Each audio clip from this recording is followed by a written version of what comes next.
internet dating sucks, okay? I'm giving it up.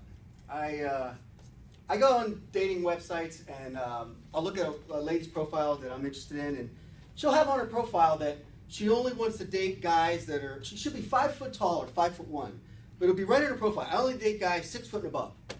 I'm like, really? You got to date a guy a foot taller than you? And I'm like, what if the guy's 5'11" ¾ Nope, too short.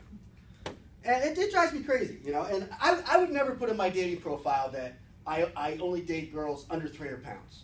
I mean, it's it's belittling. Pardon the pun, you know. So, and I think that there should be a dating website. You don't put anything good about yourself. Only all your negative weird shit. All your screwed up stuff.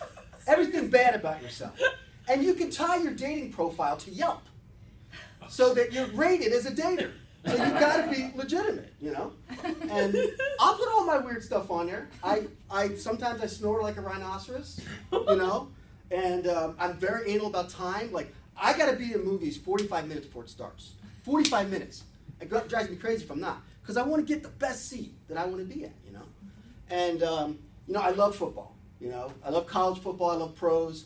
So if you have any serious questions or conversations, you better ask me in August, because I'm not available till the bowl games are over, you know.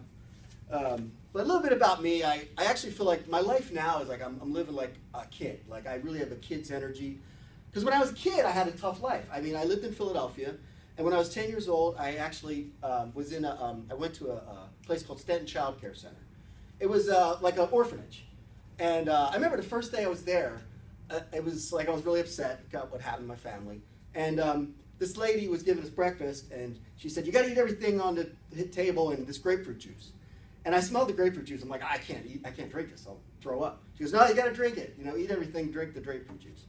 So I drink it, and I just threw up all over it. So needless to say, she never asked me to drink grapefruit juice. So, and then a couple years later, I was in a foster home, and it was a really good foster home. But back then, in the 70s, I found out later that the social services told the foster parents, don't get too close to the kids. Don't show them you love them or tell them you love them, because we're trying to get the kids back to their natural parents. And I'm thinking, like, really? That's what a kid needs, is to feel like he's loved and part of a family. Mm-hmm. And they decided, oh, no, that's not good. Let's try to get him back with his drunk, dysfunctional parents. You know?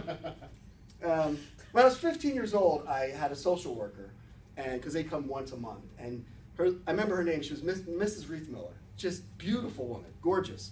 And I remember she was sitting there talking to me, and she was telling me, you know, you're going to be probably going through some feelings, like you're going to start liking girls soon, and you'll probably do something, you'll get slapped, you know, whatever.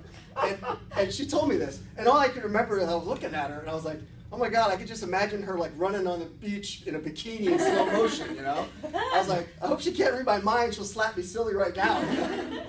So, but you know, I make good living. I've worked hard my whole life, and I'm an engineer. And but I'll never be president, because the presidents are always rich people. You notice that?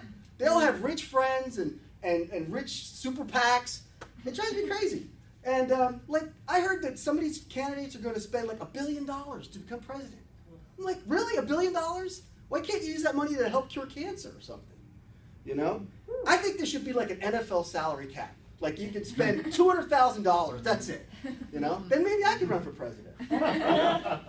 Like, okay, I'll tell you my first things I would do. I would get rid of DUIs and get rid of texting while driving, right away. They're so simple. DUIs, have a breathalyzer. You can't start the car unless you have a breathalyzer. What's wrong with that? I don't mind. I mean, I've heard people, oh, well, somebody will get their friend to do it. Oh, your sober friend's going to blow into your breathalyzer. Yeah, go ahead and drive, all right, you know. What kind of friend is that? I mean, come on. You know? And texting while driving. The UPS guys, they have their phones. They can't text while driving. We should have no texting while driving. And I know people would be like, oh, well, I'm a passenger. I want to text. You know what? 20 years ago, we didn't have texting. You know, we didn't have cell phones. You know, here's an idea. Use Surrey or just freaking use, you know, call somebody on the phone, you know. And just get rid of texting while driving, you know. Another thing that drives me crazy is, and this might not be politically correct, but, you know, I've always worked hard for everything in my life. And I get crazy when I hear stories of people that are that are on welfare as a lifestyle. Like they're on welfare, food stamps, all this stuff. And I did the math. They make as much net money as somebody who makes $40,000 a year. Because you think about it. They're on food stamps, welfare, low-income housing, and they don't have to pay for a car insurance, or they don't have to pay for student loans, or they don't have to pay for childcare. It's like, that's not a bad deal. You can stay at home and watch Maury Povich and Judge Judy and, don't have to go to work every day, And the other issue that drives me crazy is illegal immigration, because it doesn't seem like anybody wants to solve it, right? And it's illegal immigration. It's not undocumented workers. Come on. You don't call somebody who's a shoplifter an undocumented purchaser, And I have a solution to the illegal immigration issue. All you got to do is take all the citizenship of all the people who don't want to work, they're on welfare, that are able-bodied, just swap their citizenship. And then all those people can go to Mexico and Guatemala and watch Maury Povich and Judge Judy. That's it. Thank you.